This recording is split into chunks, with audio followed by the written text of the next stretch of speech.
대통령실이 너무나 대통령실만 일하고 있습니다. 대통령실 중에서 네. 대통령만 일하고 있죠. 그렇죠. 자, 그러다 보니까 지금 청와대 대통령실에 대한 신뢰도도 계속 올라가고 있는 것이거든요. 연장선상에서 첫 조사를 시사인에서 했는데 국가기관 신뢰도가 일제히 상승하는 가운데 지금 보시면은 대통령실이 1등, 네, 5.86점. 반면에 지금 쭉 보시면은 대법원이 4.11점, 국회보다도 낮아진 상황. 검찰이 사실상 꼴등이고, 이런 상황을 저희가 확인할 수가 있었습니다. 대통령실, 국회, 헌법재판소가 올라갔고요. 네. 근데 검찰, 법원이 떨어졌는데 국민이 원하는 방향으로 일하고 있냐 그렇지 않냐에 대한 준엄한 판단인 것 같습니다. 또 시사인은 이 작업을 하루 이틀 한 게 아니라 매년 반복적으로 하고 있잖아요. 그러니까 상당히 신뢰할 만하고 분석 툴도 좋은데 대통령실이 다른 어떤 부서보다 압도적으로 1위에 있다는 건 이건 처음인 것 같습니다. 놀라운 일이고요. 네. 문재인 정부 때도 이렇게 높지는 않았던 것 같아요. 정권 네. 초반에 여론이 되게 좋았음에도 불구하고 매우 그때 이례적이다. 검찰이 막 녹고 그랬습니다. 이례적으로 그랬죠. 적폐청산한다 네. 그래가지고. 네. 자, 명절 연휴에도 어제도 말씀드렸는데 이제 오늘도 지금 전화를 여기저기 돌려보면 주요 포스트에 있는 비서관들은 다 출근을 한 상태예요. 대통령이 집에서 업무를 네, 해도 된다고 공식적으로 했는데 쓰니까, 예, 나와 있는 분들이 많으시더라고요.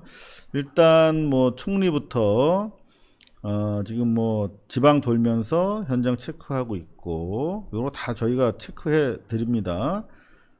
그런가 하면은 송미령 장관 같은 경우에 또 연휴 기간에도 방송 출연해 가지고 계속 국정 홍보하고 있는 걸 확인할 수가 있었습니다.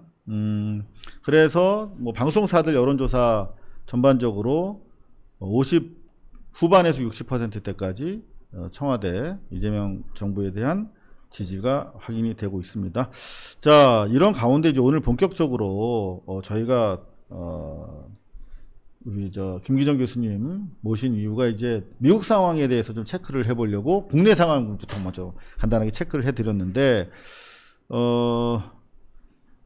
일단은 조지아주는 이게 상당히 이제 한미동맹 재구성 과정에서 중대한 사건이었을 텐데 한국인 구금 자업자득해서 조지아주의 줄폐업 사태에 따른 실업 사태가 이어지고 있다. 요게 네. 이 한미동맹 지금 이 조지아 강제 구금 사태가 엄청난 충격으로 이제 한국민들한테 다가온 것이겠죠, 그죠? 한국민들뿐만 아니라 미국 내에서도 상당히 쇼크였던 것 같고요.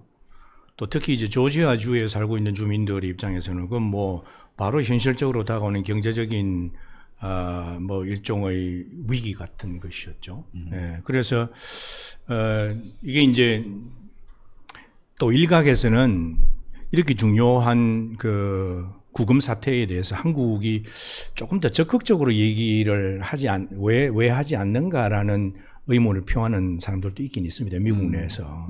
아까 이제 공공외교 말씀을 하셨는데 우리의 공공외교는 주로 워싱턴에 집중이 되어 있어요. 그것도 적절하게 잘 하고 있는가는 아직은 잘 모르겠습니다. 왜냐하면 문재인 정부 때는 그 공공외교의 중요성을 강조했더니 한국 대사관 내 공공외교를 담당하는 참사관을 따로 두었거든요. 근데 이번에 이제 부임하시는 강경화 장관 얘기 들어보니 아직 그건 없는 것 같다고. 근데 그럼에도 불구하고 주로 공공외교의 대상은 주로 워싱턴에 있는 이제 소위 말하는 Korean Watchers, 한국인 전문가들인데 그 수는 굉장히 제한적이죠. 근데 일각에서 이런 얘기하는 사람들의 지적은 뭐냐 하면 왜 한국이 지금 뭘 생각하고 뭐가 불만이고 미국에 대한 투자에서 뭐가 문제인가를 왜 적극적으로 얘기하지 않는가.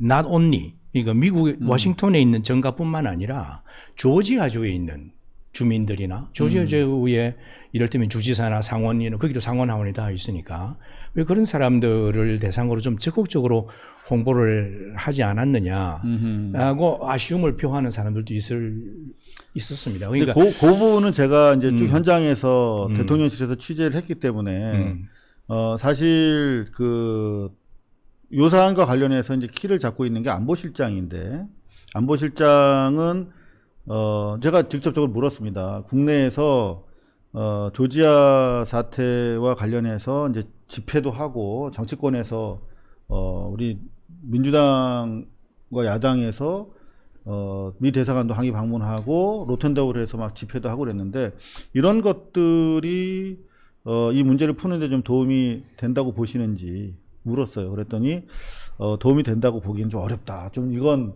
센서티브한 사안이라서 좀 조심스럽다는 입장을 비추더라고요. 그래서 그쪽에서 아마 직접 미국을 상대하고 있기 때문에 그 메시지 관리를 하는구나라고 느끼긴 했는데, 저 역시 좀 이 사안에 대해서 좀 다소 수세적이다 하는 그런 생각은 가졌거든요. 공공외교의 핵심은 우리 이 박사께서도 잘 아시지만 이게 정부 대 정부의 다이얼로그는 우리가 흔히들 그냥 정식 외교라고 그렇죠. 그러잖아요. 외교적인 언사를 예. 구사하죠. 그런데 그 대상이 상대국의 국민들에 대한 직접적 메시지의 전달이 공공외교라고 할 때 그렇죠. 이 메시지를 전달하는 주체가 정부일 수도 있고 비정부일 수도 있어요. 그렇죠. 그걸 그걸 비정부를 국회일 수도 특히 있고. 활용하는 것도 그럼요. 이게 상당히 굉장히 유익한 필요하죠. 근데 것이고. 예. 거기에 좀 잘 짜여진 전략이 필요하다는 거예요. 이 시점에 한국이 뭐가 지금 불편하고 또 한국이 미국과의 관계에서 무엇을 지금 원하고 있고, 그래야 한국과 미국 사이 협력 관계가 더 정진이 될 수 있다. 이런 메시지들이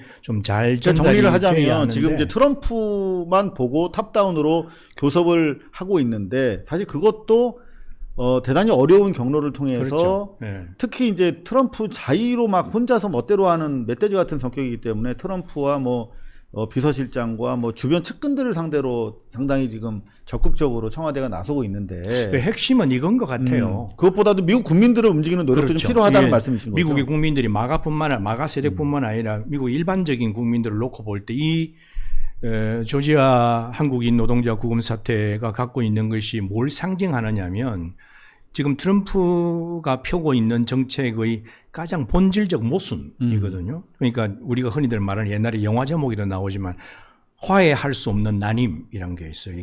화해할 수 없는 나뉘어져 있다. 나뉘어져 있다. 예. 화해할 수 없는 다름이죠. 다름. 이게 한쪽은 제조업 부활이라는 미국의 꿈이 있고, 한쪽은 반이민 정책이 있잖아요. 네. 이 두 가지를 결합하기가 사실 이게 모순 덩어리거든요. 그렇죠. 근데 인력은 그걸 지금 적나라하게 이민자들이 되고 있는데. 적나라하게 보여주는 것이 조지아. 그렇죠. 이제 그런 메시지를 전달을 하고 이랬어야 되는데, 좀 그런 부분은 조금 아쉽다는 생각도 들고, 지금 현 시점 한국의 공공외교가 얼마나 잘 작동하고 있는가는 좀 한번 좀 챙겨봐야 될 필요가 있습니다. 그러니까 대통령실이 너무나 대통령실만 일하고 있습니다. 대통령실 중에서 네. 대통령만 일하고 있죠. 그렇죠. 대통령 그리고 혼자 고군분투하고 사실 있다는 느낌. 외교와 국제관계에 있어서 다양한 자원을 활용을 해야 되는데, 그 부분에 대해서 아직 지금 출범한 지도 얼마 안 됐을 뿐더러 조직화가 좀 덜 됐다는 인상을 좀 갖고 김 있습니다. 교수님 말씀을 네 글자로 정리하면 충력 외교입니다. 그렇습니다. 외교라는 건 여러 맞습니다. 가지가 필요하거든요.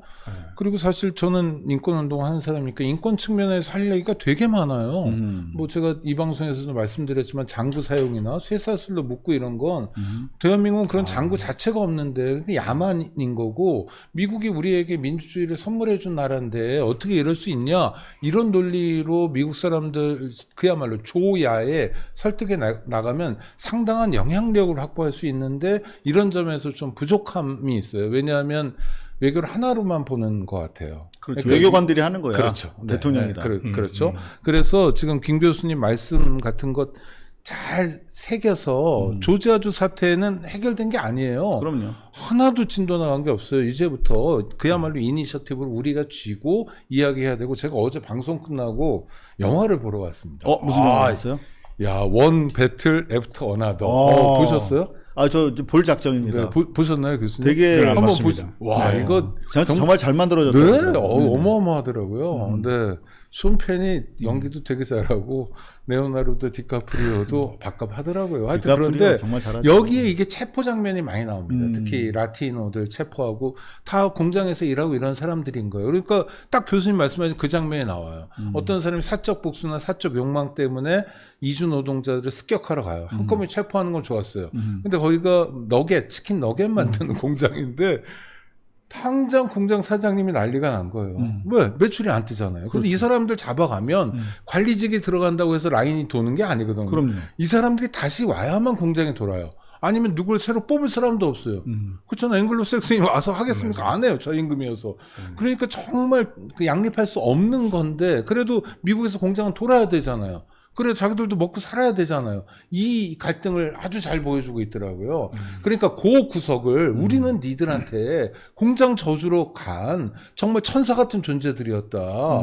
근데 니들이 여건이 안 되니까 노동자들을 하청까지 다 해가지고 우리가 모셔갔는데 이런 대접을 태어나서 한 번도 안 받았던 사람들이다. 우리 노동자들은 이 얘기를 곳곳에 해줘야죠. 그렇죠. 맞습니다. 자, 지금 뭐 약간 뭐 그건 중대한 스포는 아닌 것 같으니까 네, 많은 분들 그 영화 보시면 지금 미국 상황을 정말 아주 선언적으로 잘 다루고 있는 영화다. 우리의 투쟁은 아직 안 끝났다가 스포입니다. 네.